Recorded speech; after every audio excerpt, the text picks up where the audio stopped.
Hey guys, welcome to my newest video for today. For today's video I'm going to be doing the first part of my October 2017 movie wrap-up. I've decided to split October's wrap-up into two sections because I've watched quite a lot of movies this past month since I've been doing 31 Days of Horror, and I thought if I did like all the movies that I watched this past month, this video would be over an hour long, so I thought it would be easier just to split them into two separate videos. So this video is going to be the non-horror films that I watched this past month. So this is going to include movies like that I rewatch out of my own collection, movies that I've seen at the cinema, and also movies that I watched say via Netflix or iTunes rental. So I'm just going to get straight into it, and starting off I'm going to just quickly talk about the franchises that I watched this month because I ended up finishing quite a few of them. So just quickly, the first one that I have to talk about is the Thor films because I rewatched them in the lead up to Thor Ragnarok. I won't be talking about Thor Ragnarok specifically here because I'm going to leave that to my cinema section, but basically I rewatched the Avengers, which I absolutely love. You all know that I love this film.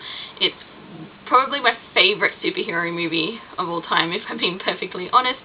But yes, I just love it, and yeah, it never gets old rewatching it. So this one, of course, gets a 5 out of 5 because I've talked about this movie a bunch on this channel, I know. So yeah, so I rewatched the Avengers, and then I rewatched Thor: The Dark World because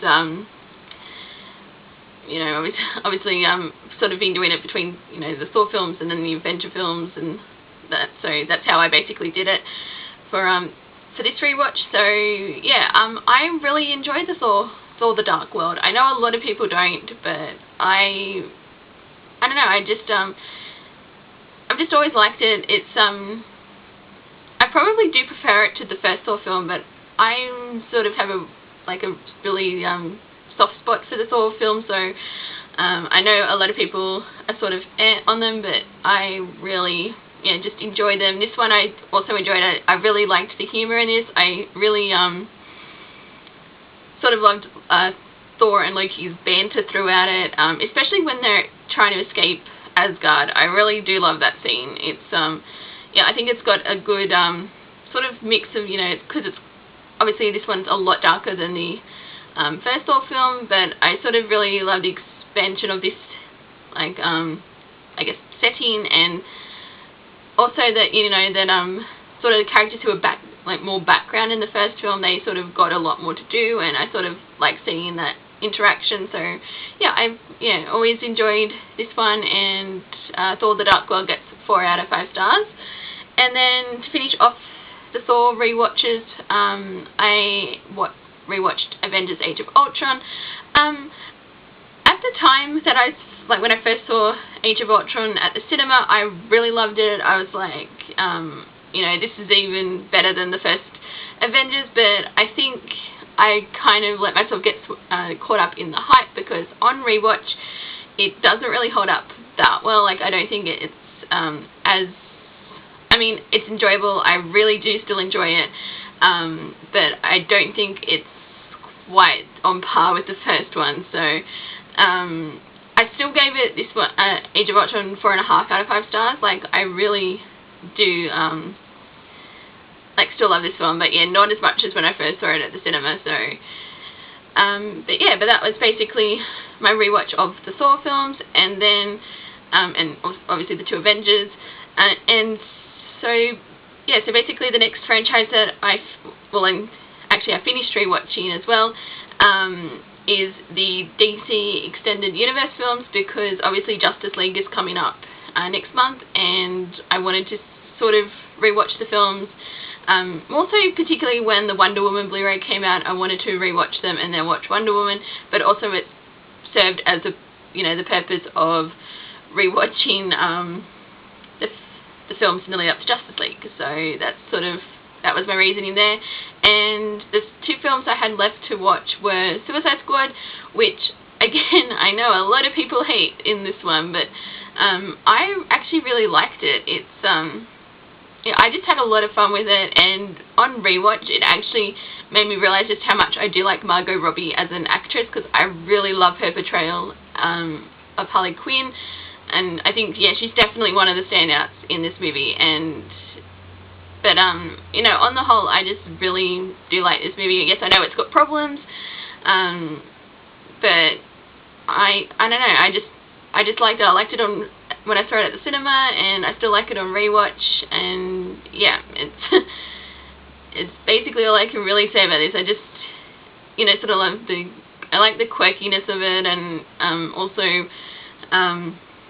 you know, the soundtrack, and I also, the other performance I really like in this is Will Smith's Deadshot. I do like his portrayal in this Suicide Squad. So yeah, so I gave Suicide Squad 4 out of 5 stars, and then I finished off the rewatch with Wonder Woman, which is still amazing. I loved it at cinema, loved it on rewatch. It still holds up even more. And what I mean, I know that a lot's been said about Wonder Woman, so it's don't really feel the need to go into too much detail myself, but basically, yeah, absolutely love it. It is easily the best film in the DC Extended Universe, even though I'm one of the people who actually have liked the previous installments. So, yeah, basically, how I'd rank the films is, like, my favourite one would be Wonder Woman, because, yeah, I just, yeah, love it. It's, yeah, I just love the period setting, and, like, with World War I and Gal Gadot as Wonder Woman, she really carries the film well. And yeah, it doesn't, there's the start of the film, like, the pacing's a bit uneven, but then once the film gets going, it's like, it's paced really well.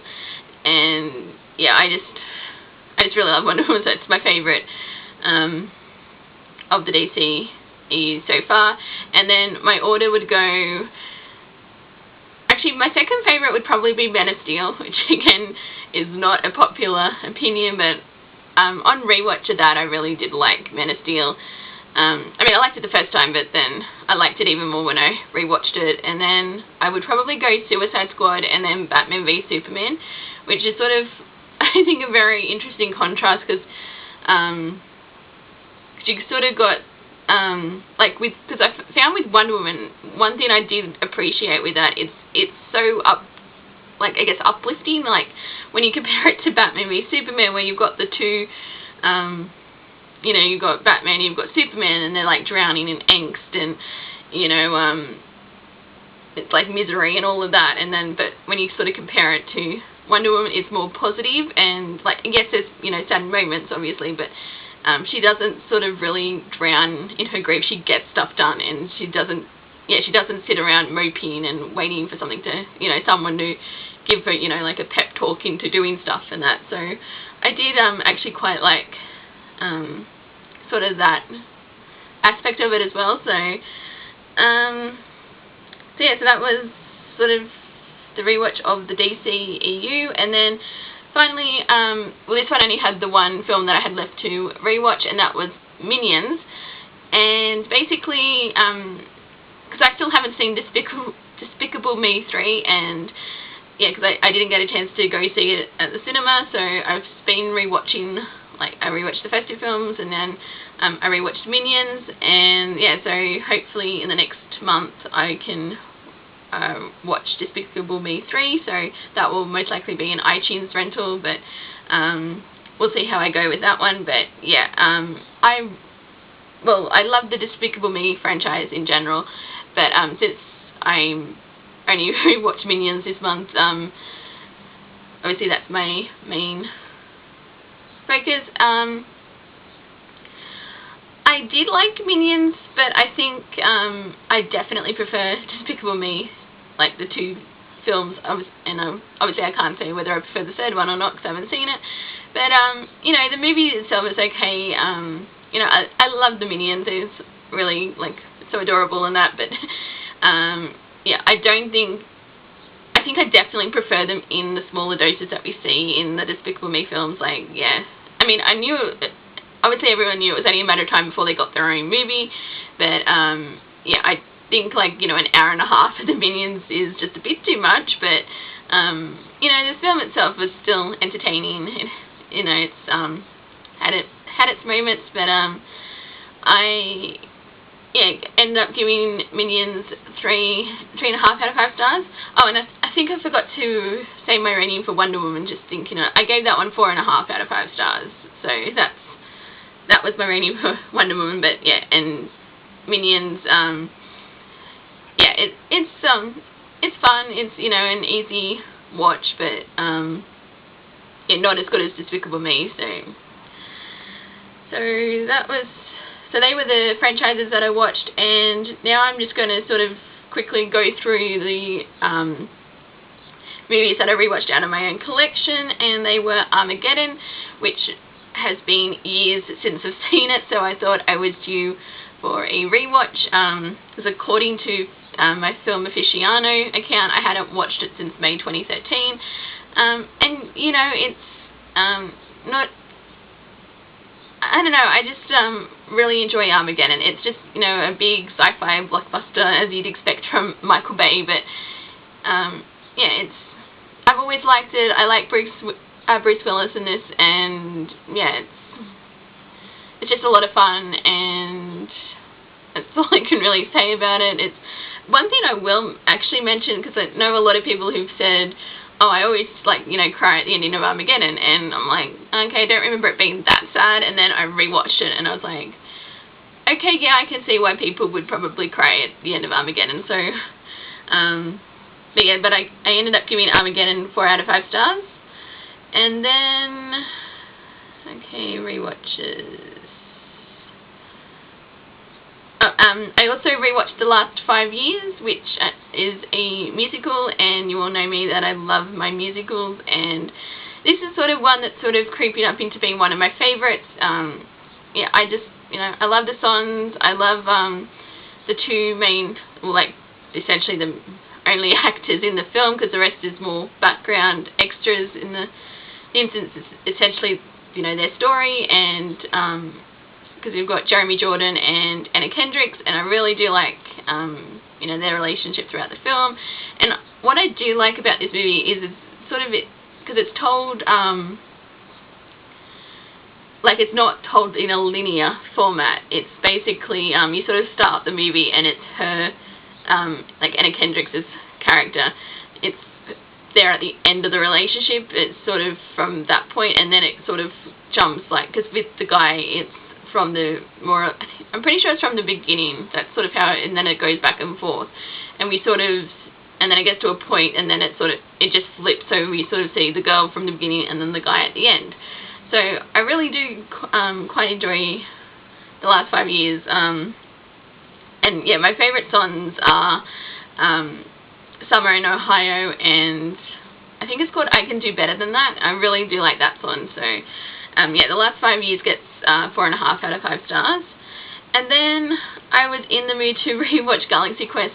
I love this movie. It's yeah, it's a great sci-fi comedy, and yeah, it's a very easy watch. It's yeah, and also it's very quotable as well. And yeah, I just sort of on rewatch, I just this is sort of like one of those movies that I rewatch every year because I just love it. And yeah, I just, as I said, just have a lot of fun with it, because I don't think I really need to say too much else about it. Just yeah, I just sort of love, you know, the subtle digs of Star Trek, and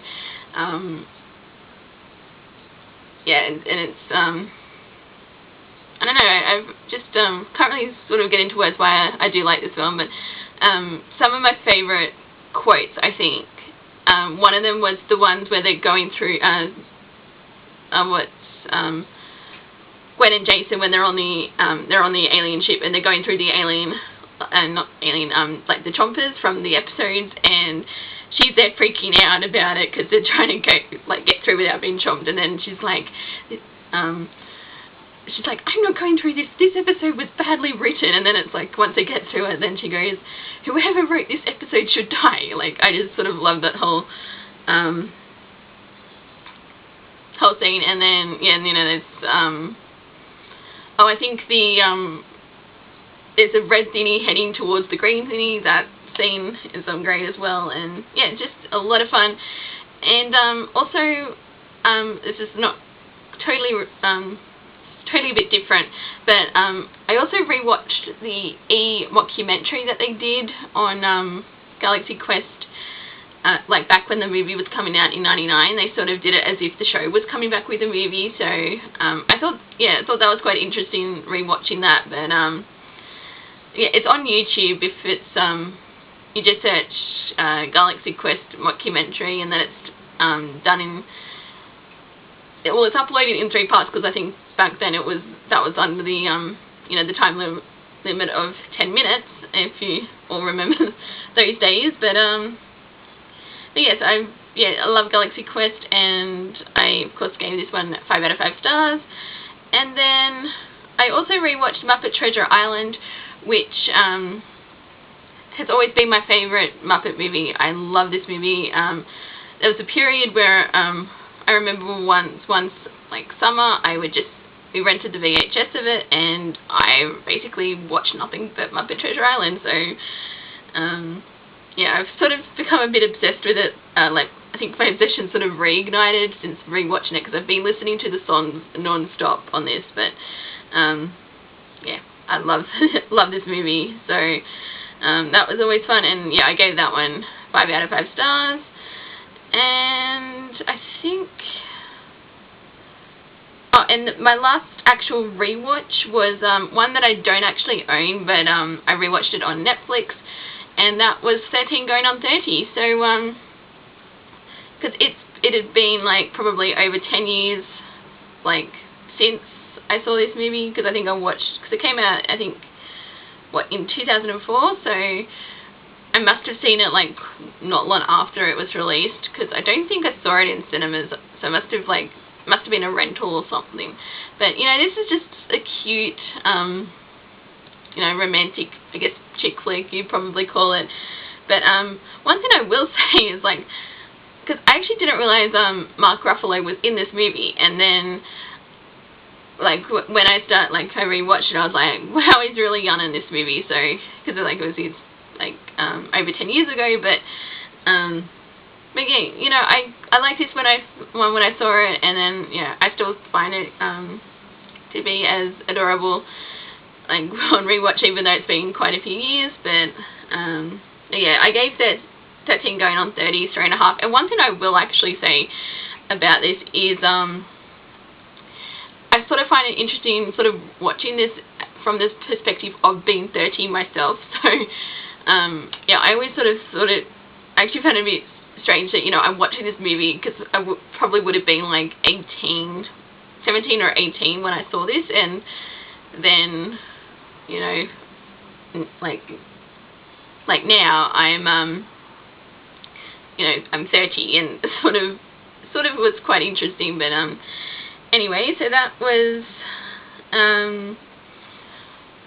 the movies that I rewatched this month. So now I'm just going to quickly talk about the movies that I saw at the cinema. And the first one that I saw was Blade Runner 2049, and basically I only saw I saw the original film for the first time earlier this year. I know it's taken me a while to get there, but I did eventually see it. I mean, it took me 30 years, but I did get there. And yeah, so I wanted to see Blade Runner 2049 when that came out in like later on in the year at that time. And yeah, so basically I went to see it, and I must say I very much enjoyed it. I know it's gotten a mixed reception, like, because I think it seems to be you either love it or you hate it. But no, I really did actually quite love it, I suppose, because I ended up giving this 4.5 out of 5 stars. Like, I think for me, it's like, even though it's nearly 3 hours long, it did not feel like 3 hours. Like, I was sort of very surprised at how quickly the movie was going for, you know, a movie that actually was quite slow on screen. But I was just immersed in this world. Like, Ryan Gosling's performance as Kay, I really liked him. I thought he was, you know, just sort of subtle character moments. I thought he did a great job carrying this film. And then, of course, you know, seeing Harrison Ford again, even though he wasn't in it as much as I thought he would be, but sort of, because like the last half of the movie, I really like seeing the two together. So But yeah, I really did enjoy Blade Runner 2049. And then the other movie that I did, the next movie that I saw at the cinema was The Snowman. Yeah, I went to see it, and well, I didn't hate it as much as what everyone else seems to think, and I wouldn't say it's the worst movie, like, ever, the way some people are going on. Yeah, it was a fairly average movie. It's, like, even as someone as such as myself who doesn't really like, you know, the editing and the technical aspects of the film, I don't really bother so much with that, because I'm like, as long as the story grabs me and the characters grab me, I can sort of forgive those, you know, like the technical aspects of it. But this movie, it sort of seemed like, I don't know, it just, well, I think the first problem was it just sort of thrust you into this world, and because it was the 7th book that was adapted, like, it wasn't even the first one, and I think unless you've read the books, you probably would have no idea what's really going on. Like, you don't know why the main, like, Michael Fassbender's character, you don't really know why he's, you know, waking up drunk on a park bench. You don't really get to know what sort of happened. Like, you sort of get the hints that he sort of witnessed something horrible or something happened in his past, but you don't, it's not explained, and you sort of, yeah, it's a bit disjointed when you're trying to, you know, care about these characters, but they're not really fleshed out all that well. And then there's also one thing, like, especially, like, oh, hang on, the one thing I will say, like, with the caliber of the cast, like, you would have expected this to have been, like, a great crime thriller mystery film, and it just did not quite reach that. And especially J.K. Simmons' character, he was barely there. It was like they were setting up this arc for his character, and then it just was like, nope. And then in the end, his character really had nothing to do with the storyline. So yeah, like, it had its moments, and of course, you know, it's got a great cast, because the main reason I wanted to see this was because of Michael Fassbender, because I really do like him as an actor. But yeah, this movie was sort of all over the place, and I know even the directors sort of come out and said, oh, I didn't get to do 10 to 15% of this movie, which has sort of made me wonder, how the hell did this movie get released if it wasn't complete? Because, yeah, it's like you wouldn't hand in something that's half done in the, basically, and yeah, it's, I don't know, I don't know, like, sort of where this sort of movie went wrong, because you'd think it would be a great film on the premise, but, oh well, I ended up giving it 3 out of 5 stars, because, you know, it had its moments. The cinematography, as I think most people have actually said in their reviews, the cinematography is gorgeous, like, with the Norwegian settings, and that really helps with the film, but it's sadly not enough to actually save it, so, yeah, I ended up giving, yeah, said Snowman was 3 out of 5 stars. I mean, it's not the worst movie I've ever seen, but it wasn't all that great. And then the last movie that I did see at the cinema this month was Thor Ragnarok, which I'm so glad I got to finish, like, this movie, like the cinema section of this on a, like, a bit of a high note, because, I just had so much fun with this movie. It's, easily the best Thor film, you know, and I say that as someone who loves the Thor franchise, but I just had so much fun. It was like, yeah, definitely, yeah, it's, I don't know, it's, I think I just like sort of, it was something different with the Thor films, like seeing Thor stranded on a different planet, and then without his hammer. I think that sort of really, worked in really, like, well, because you sort of seeing him trying to cope with, you know, this big change, and sort of trying to discover, you know, that he does have, you know, the power's being part of him all along, like, sort of seeing him go through that journey. And also, yeah, I really liked him working with the Hulk in this. I thought that dynamic was very interesting. And yeah, the other part I did also really love was the Thor vs Hulk fight. That was brilliant. And also the other part that I did quite like during that was Loki's reactions throughout that whole thing, particularly a callback to the first Avengers film.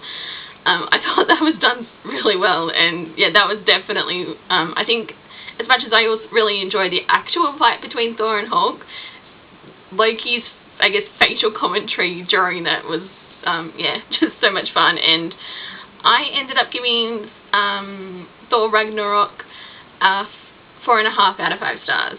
So they were the cinema reviews that I have, and then just quickly, I'm going to go through the non-cinema films that I watched, say, either via iTunes rental or on, like, you know, subscription service such as Netflix. So, where are we?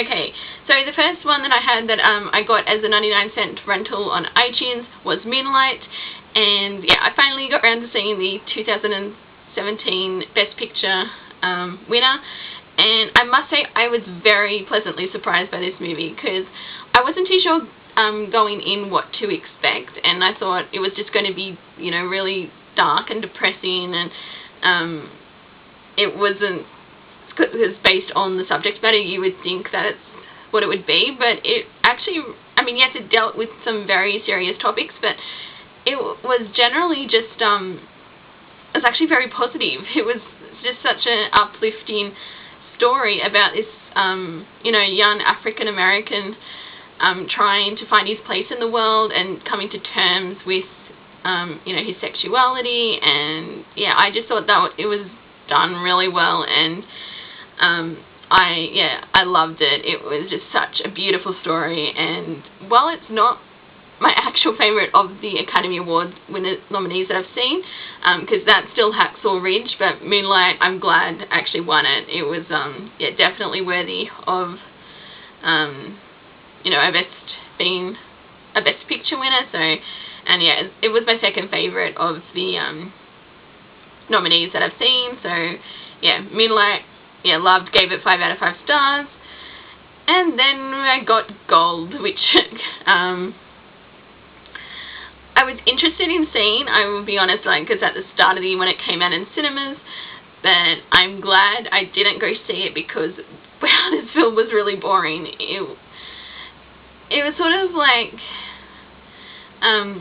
based on the premise, you would think it would be like an exciting action-adventure film, like about finding gold in Indonesia, but it wasn't really about that. It was about getting the gold, getting rich off the gold, and yeah, and it was like, it was trying to be a Wolf on Wall Street type of thing, and I really didn't care about that.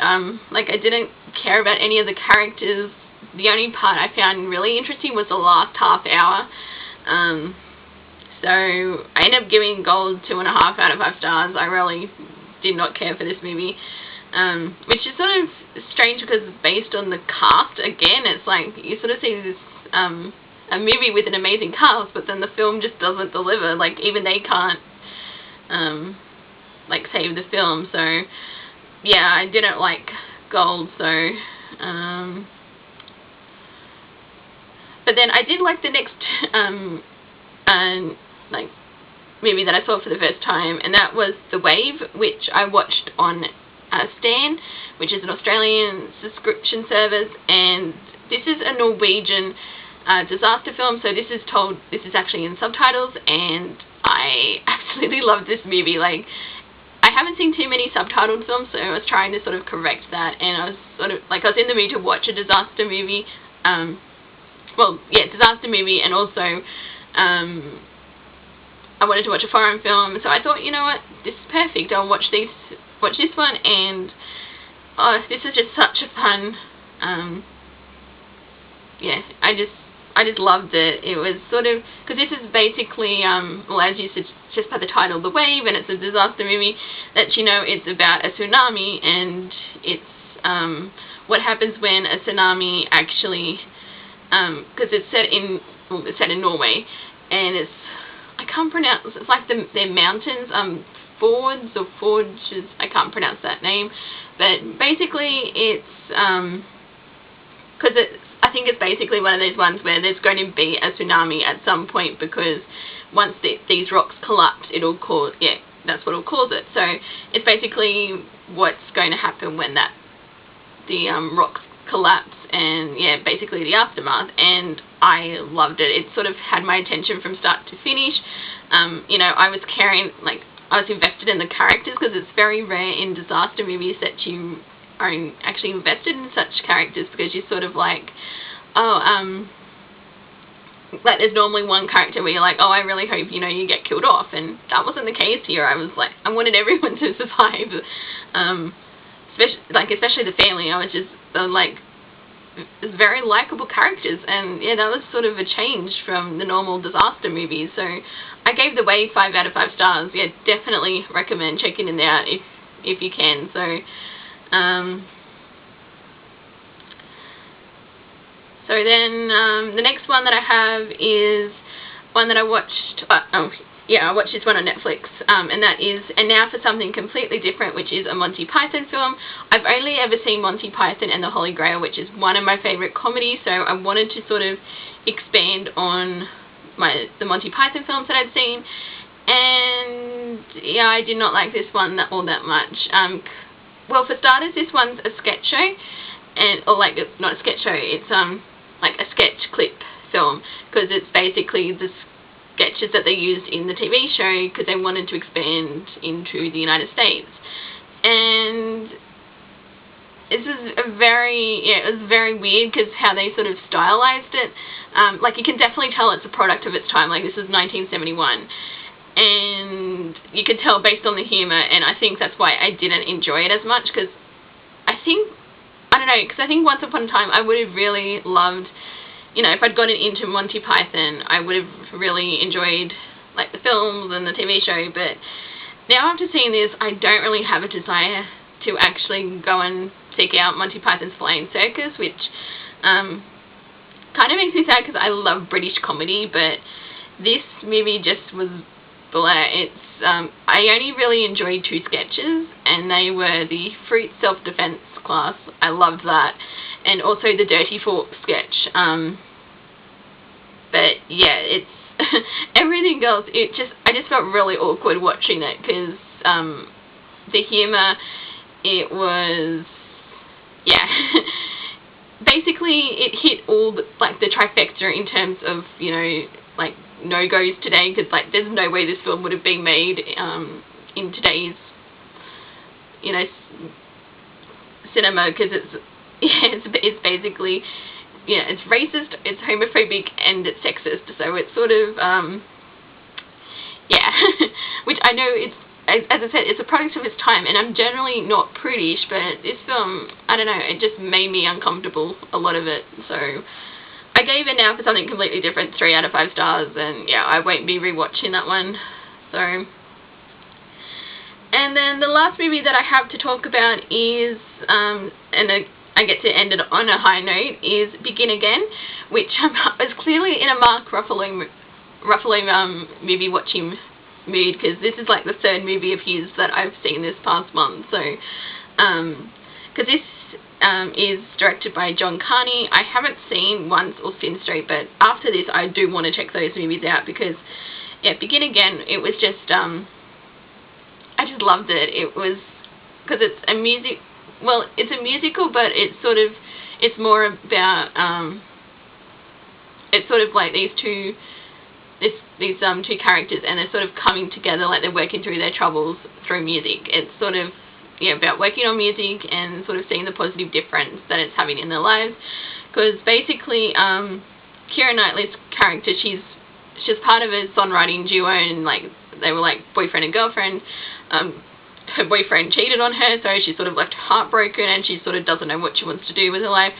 And then Mark Ruffalo's character is going through like a midlife crisis, and he's sort of like, he's sort of at the end of his tether with, you know, his work and his family, and he's sort of, he doesn't see a way out. And then he's sort of by chance, he's Keira Knightley's character singing, and he persuades her to actually let him work with her on getting her music released. And it's just a really charming story. I just sort of, as I said, I really liked it. It's very simple, but I thought it was done very effectively, and yeah, I ended up giving this one 4.5 out of 5 stars. So definitely looking forward to checking out the director's other movies. So there we have it. That is everything that I watched that was non-horror related this month. So probably on Wednesday I will be filming what I watched for the 31 Days of Horror. So yeah, I'm just going to stop it here, and thank you guys for watching, and until my next video, I will see you guys next time. Bye!